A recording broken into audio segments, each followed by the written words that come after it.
انسان محروم ہو جاتا ہے، غافل ہو جاتا ہے، حتیٰ کہ اپنے آپ سے بھی انسان غافل ہو جاتا ہے۔ دلوں کی 4 اقسام ہیں، 4 قسم کے دل ہوتے ہیں۔ دلوں پر تالے لگ جاتے ہیں اور مختلف قسموں کے پردوں میں دل بوجھل ہو جاتے ہیں، زنگ آلود ہو جاتے ہیں کہ ان گناہوں کے اثرات کی وجہ سے دل ان چیزوں کو دیکھ کر ہی وہ سمجھ جائے گا اور گناہوں کی زندگی کو ترک کر دے گا۔ فرماتے ہیں یہ مومن کا دل ہے، ایمان والے کا دل ہے۔ یہ لوگ آنکھوں کے اندھے نہیں ہیں بلکہ دل کے اندھے ہیں۔ علامت کیا ہے؟ کیسے پتہ چلتا ہے کہ اس انسان کا دل دھڑس چکا ہے؟ حذیفہ بن یمان رضی اللہ تعالیٰ عنہ کہتے ہیں کہ یہ منافق کا دل ہوتا ہے۔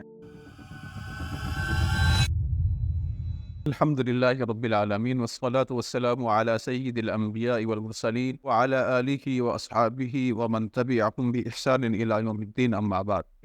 یہ فصل 62 ہے، 62 نمبر۔ اس میں امام ابن القیم رحمہ اللہ انہوں نے ایک تو جو دل پر گناہوں کے اثرات ہیں ان کا ذرا خلاصہ بیان کیا ہے، پیچھے تفصیل سے بیان کر رہے ہیں، تو ان میں جو چیزیں چیزیں ہیں ان کو ذرا پھر سے ریوائز کر رہے ہیں، اور دوسرا دلوں کی اقسام کو بیان کیا ہے کہ ان گناہوں کے اثرات کی وجہ سے دل کتنی قسموں میں تقسیم ہو جاتے ہیں۔ اثرات جن پر زیادہ ہیں وہ اور قسم اور کیٹیگری بن جائے گی، جن پر اثرات کم ہیں وہ اور کیٹیگری ہے، جو ان اثرات سے محفوظ ہیں ان کی اور کیٹیگری ہے، اور جو ان اثرات سے بالکل ہی متاثر ہوئے پڑے ہیں ان کی اور کیٹیگری ہے۔ تو یہ بیان کیا ہے، اور اسی طرح سے جو دل پر گناہوں کے کچھ اثرات ہیں، دل کا گناہوں کی بنا پر دھرس جانا، اور دل کا گناہوں کی بنا پر بہرا ہو جانا، اور ان چیزوں کو ذرا تفصیل کے ساتھ انہوں نے بیان کیا ہے۔ فرماتے ہیں کہ جو گناہوں کے اثرات ہیں دل کے اوپر، خاص کر ان کی بنا پر جو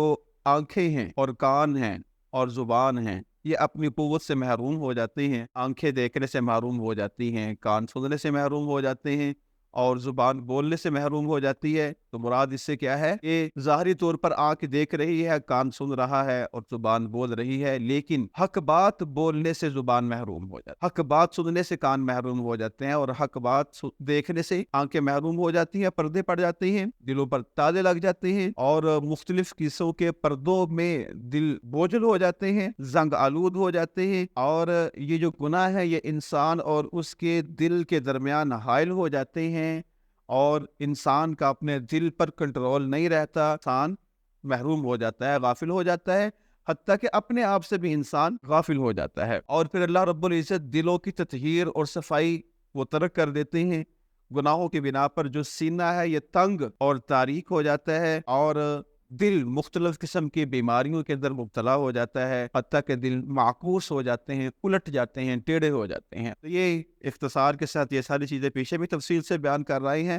انہوں نے پھر ایک جو ہے وہ طائرانہ نگاہ سے ان اثرات کو دکھایا ہے، اور یہ کہا ہے کہ اگر انسان ان چند چیزوں پر ہی توجہ کر لے تو جو انسان عاقل ہے، دانش مند ہے، سمجھدار ہے، ان چیزوں کو دیکھ کر ہی وہ سمجھ جائے گا اور گناہوں کی زندگی کو ترک کر دے گا۔ پھر گناہوں کے اقسام کو بیان کرتے ہوئے کہتے ہیں، حضرت حذیفہ بن یمان صحابی رسول ہیں رضی اللہ تعالیٰ عنہ، ان سے بیان کرتے ہیں کہ انہوں نے فرمایا ہے کہ القلوب اربعۃ، دلوں کی 4 اقسام ہیں، 4 قسم کے دل ہوتے ہیں۔ قلب اجرت، ایک دل ہے جو بالکل صاف ستھرا ہوتا ہے، مصفہ، اس میں کوئی داغ نہیں ہے، کوئی میل نہیں ہے، اور کسی قسم کا کوئی زنگ اور خرابی نہیں ہے۔ جیسے ایک شیشہ آئینہ چمک رہا ہوتا ہے اور اس میں ہر چیز منعکس ہو رہی ہوتی ہے، بالکل صاف ہوتا ہے، اسی طرح سے قلب اجرت پہلا دل ہے جو صاف ستھرا ہے اور مصفہ ہے، فیہ سراج یظہر، اس دل میں روشنی چمک رہی ہوتی ہے، ایک چراغ جل رہا ہوتا ہے جس سے وہ خود بھی روشن ہوتا ہے اور اس کا ماحول بھی روشن ہوتا ہے۔ وہ علی وجہ البصیرت جو کام بھی کرتا ہے، اس دل کا حامل علی وجہ البصیرت کرتا ہے، اس کو پتا ہوتا ہے میں یہ کام کر رہا ہوں تو کیا کر رہا ہوں، کیوں کر رہا ہوں، اور اس روشنی میں وہ اپنے ماحول کو بھی دیکھ رہا ہوتا ہے، اپنے آس پاس کو دیکھ رہا ہوتا ہے۔ تو جس طرح سے اندھیرا ہو تو بندے کو پتہ نہیں چلتا نا کہ کہاں کون سی چیز پڑی ہوئی ہے، کہاں کوئی رکاوٹ ہے، کہاں کوئی ٹھوکر لگ سکتی ہے، کہاں کوئی گڑھا ہے، نہیں پتہ چلتا، ٹھیک ہے، کون سی چیز اچھی ہے کون سی گھٹیا ہے۔ آپ نے